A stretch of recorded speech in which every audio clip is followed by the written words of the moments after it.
Do you know what the Turing test is? Yeah, I know what the Turing test is.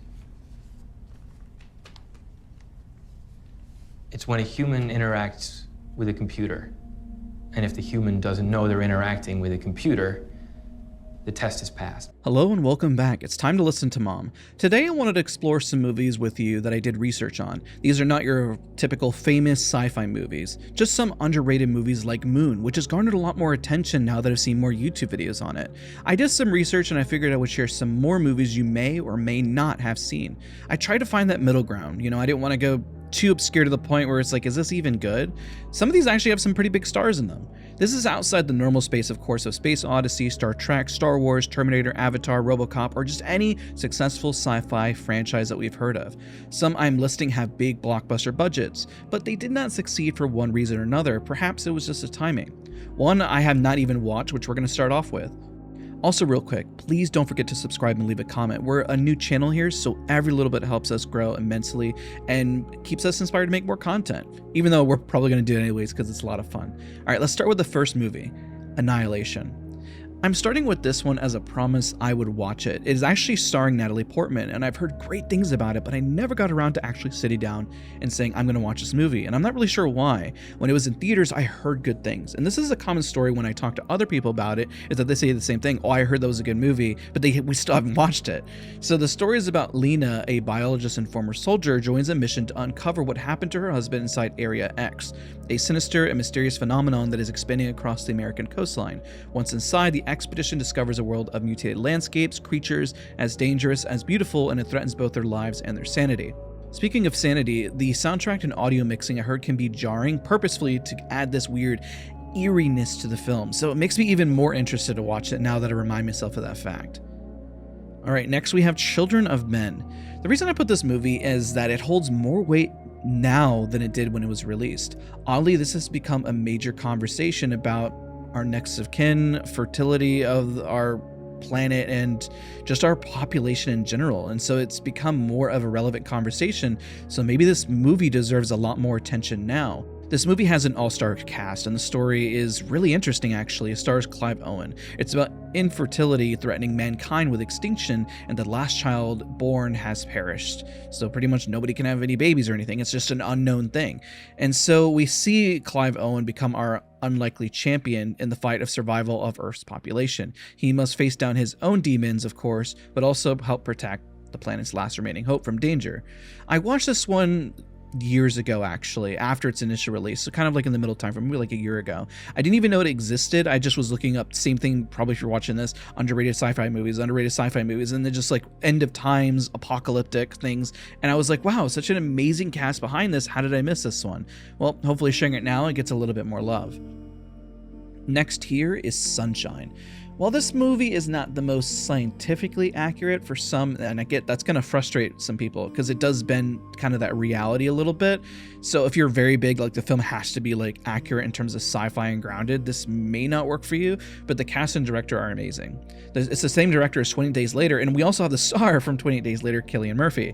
It's a really solid movie for 2007. It starts off strong, but I will admit the final act kind of falls apart. The story here is just about the non-too-distant future. The sun is dying.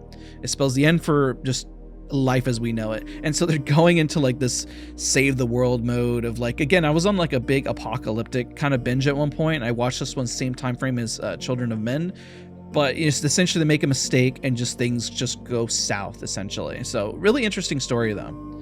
Now, this one's really interesting because it reminds me more of a video game. It's called Pandorum, and every time I talk about this movie, I never remember its title. I'm always like, there's that one movie about them being stuck somewhere, and that's all I always say, but then every I think about it, I'm like, oh my gosh.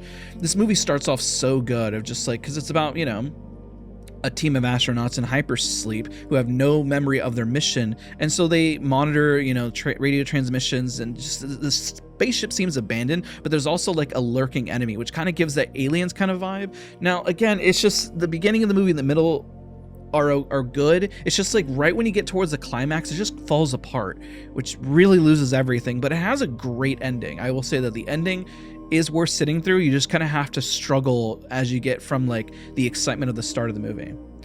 Now, these next two are more AI based, and we also use a clip of today's video, Ex Machina, but it's probably the most thought-provoking compared to the other movie we're going to talk about. I think it's out of the two AI-based movies, I prefer this one, just the simplicity of it, because essentially, we have a great actor here as well. Oscar Isaac gives amazing performance, and the story is about a programmer, Caleb Smith, with a huge internet company, just wins a contest, and he's invited to a private estate to kind of learn the capabilities of AI and if it can pass essentially a Turing test. And it really opens up that thought-provoking feeling of like Blade Runner, but more, I guess, just the conversation behind it and just steps. That's why the film just kind of opens up like session 1, session 2.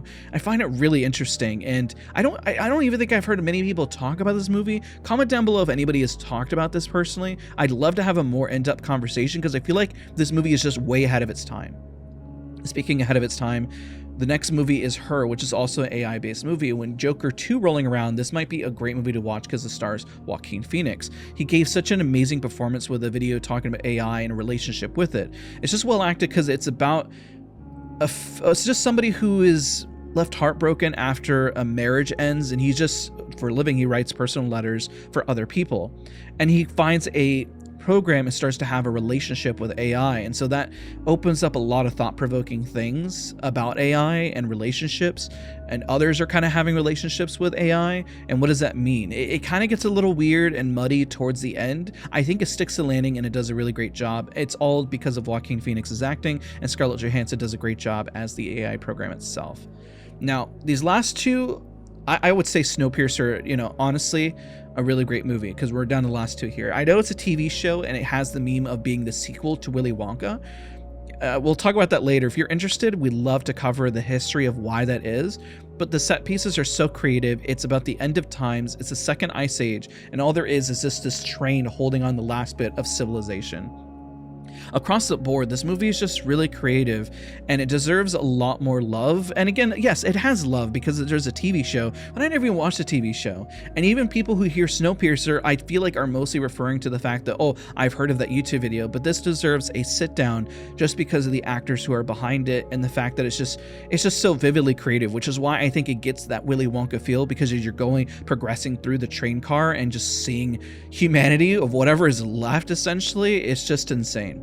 So this one, I guess you can call sci-fi. Listen, it's listed as a sci-fi film. I feel like it's underrated, even though the reason why I say it's underrated, because during the time The Prestige was actually released at the same time as The Illusionist, and people actually get kind of confused about this. The Illusionist is starring Edward Norton, and this is directed by Christopher Nolan, starring Hugh Jackman and Christian Bale, and just an all-star cast across the board, because it does kind of push the technology and sci-fi feel. I'm stammering a bit about it, but it's a period piece at the same time. So if you look, it's like drama, thriller, sci-fi. It's probably the later tag, but it's still sci-fi based on what they're doing.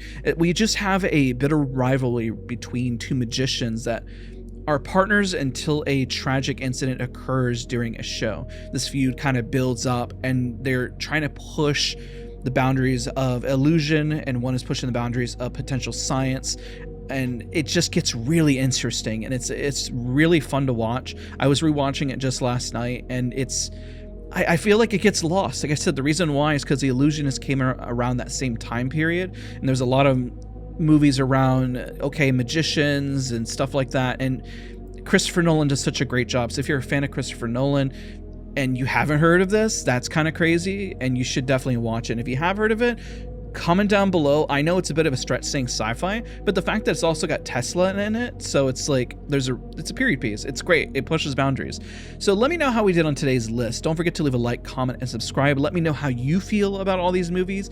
I tried, again, not to go too obscure, but something where you sat down and said, wow, that really got me thinking, and that was really underrated, or something I didn't expect that's doing. And there's all these are very different. Some of them are apocalyptic, some of them are pushing boundaries in terms of AI, and some of them are, just about rivalry. So again, thank you guys so much for watching. Don't forget to leave a like, comment, and subscribe, and we'll see you all in the next one.